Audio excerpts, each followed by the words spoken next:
Hey crafters, we're on day 9 of the 30-day scrap challenge, and today we are going through our scrap bin to pull out either DSP or cardstock that we want to use to make a Scrappy card.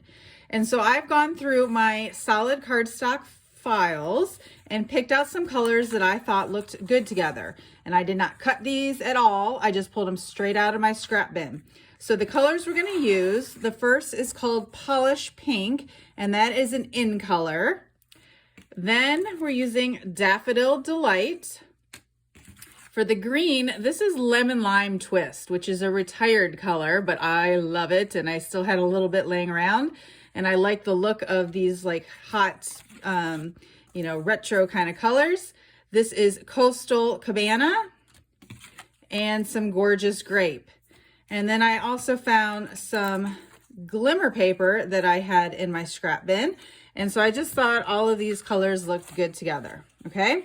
Now, in order to do this technique, you're gonna need a card base, and I'm gonna recommend black because black just helps the card sort of pop and gives a contrast. You could also use white, depending on what colors of cardstock or DSP you use, but I like black. And then in addition to the card base, you're also going to need a front. And so this is cut at 4 1/4 by 5 1/2, I believe. The next step is going to be to cut all of your cardstock or DSP at an angle.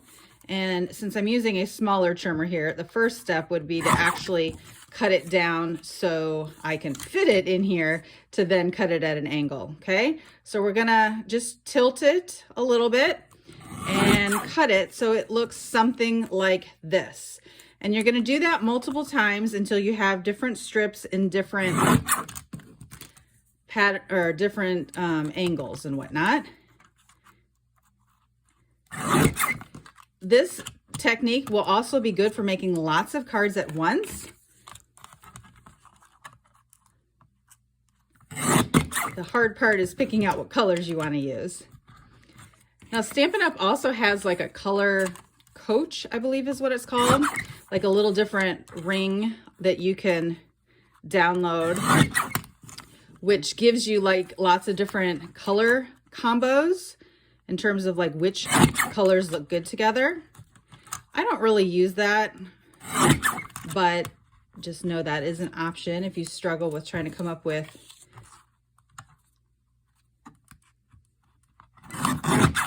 color combos. Okay, I think that's enough of that green.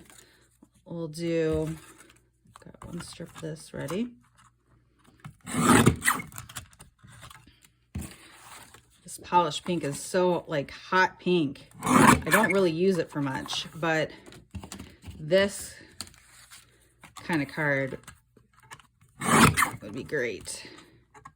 It sort of reminds me of like the 80s or like roller skating, which also reminds me of a couple years ago, Stampin' Up! Had an event. I think it was one in Milwaukee, and it was an 80 themed party.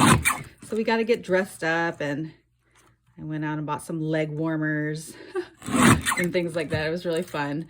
And then when we got there, there were a couple of people that work for Stampin' Up! That were on roller skates, so they turned it into an official roller skating party. Okay, so I think I have all of the colors that I want, okay? And so next we're gonna bring in that black card base, and I recommend using a silicone craft mat just so that you don't get glue on your surface.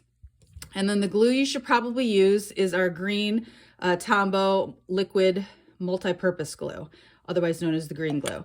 And I keep it right here in my little caddy so that when I use it, it's going the correct direction, because you can also have glue coming out this broader tip in. Okay, so once you have this, it's now time to start gluing on your scrap. So I actually have a second silicone craft mat, so I'm going to use that one for gluing on the cardstock and the other one for applying.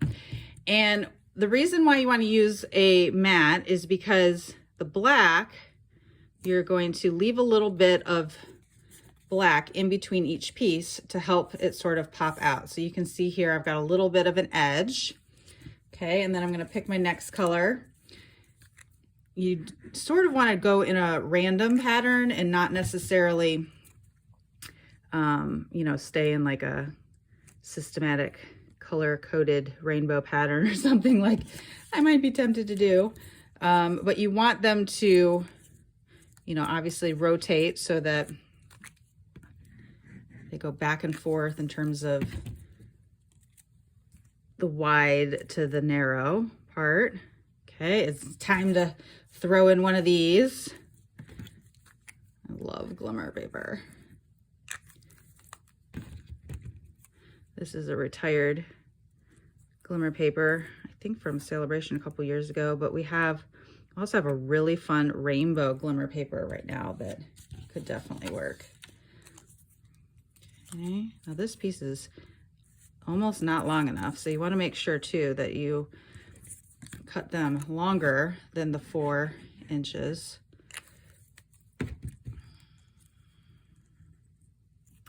And the reason why you want to use the green liquid glue is because you can slide it, because it takes a minute for it to dry, right? So I've used all the colors except yellow, but I don't know if I really want yellow going next to that one. So I think I'm going to do another pink. And that's good, like that.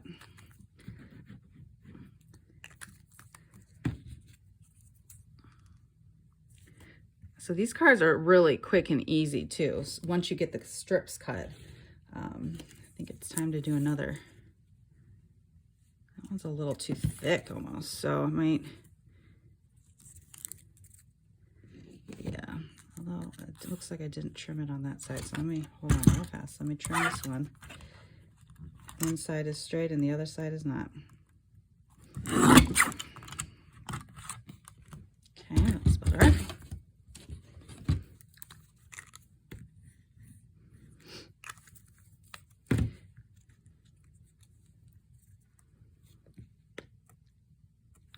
Okay, need some blue and purple, and I think I'm good.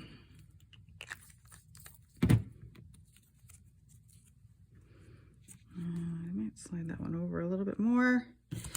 And when you come to the end, that part is a little bit more tricky, because especially if you want to have like the black on the end, right? So I don't know if that's important or not, but I'm going to try and just trim it down a little bit just by eyeballing it.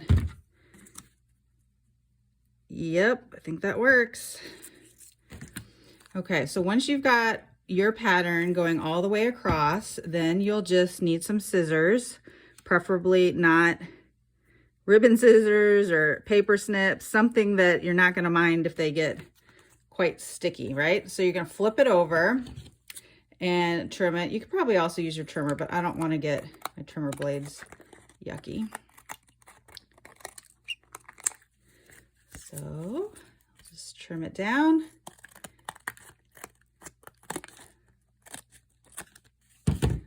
Awesome. And you can make these probably even thinner to be a little bit more, you know, bold or whatnot. But I think this looks great. Okay, and then I'm going to glue this down. And I'm going to see about going back to my scrap bin, because I've been pulling out scraps so much lately that I remember seeing that happy birthday sentiment a couple days ago. Looks like I need it trimmed a little bit right here. But a happy birthday sentiment that was black, that was on adhesive sheets. I'm like, oh, I need to use that. I totally forgot I had it. But I pulled that out because I thought that could look really great on this card. So these are the Well Said dies that retired, and I was using these this morning for another project. I use these words. There were so many different words. So I'm going to stick this down, and hopefully it pops out well enough. You might want to get it like sort of on the area where it's not going to get drowned out. But how fun is this card? Might even be cute to add like a little balloon afterwards, maybe in that glimmer paper. Love it. All right, so I'll get that sort of finished up and post a picture probably somewhere so you can see the finished card. But I also wanted to just quickly show you 2 other cards I've made using this technique. And if you came or saw my birthday Stamp-A-Stack that I had in January, we made 15 cards using a lot of Scrappy techniques. So this is the same concept, except it's using designer series paper as the background. And all of these were just cut sort of straight instead of at an angle. And I just found all black and white paper and just sort of layered it as a background, and then used 2 die cuts here to offset to give it the shadow effect. The other card was made using some designer series paper, and I just stuck one down and then left a border and just sort of rotated the different papers, some facing one direction, some facing the other. But this was just a great way for me to use up a pack of DSP that I also had laying around. So anyhow, I hope you like this technique, something that would be easy for you to use with your scraps. And so I'd love to see what you make over in the Stamp with Cheryl Facebook group. Happy crafting!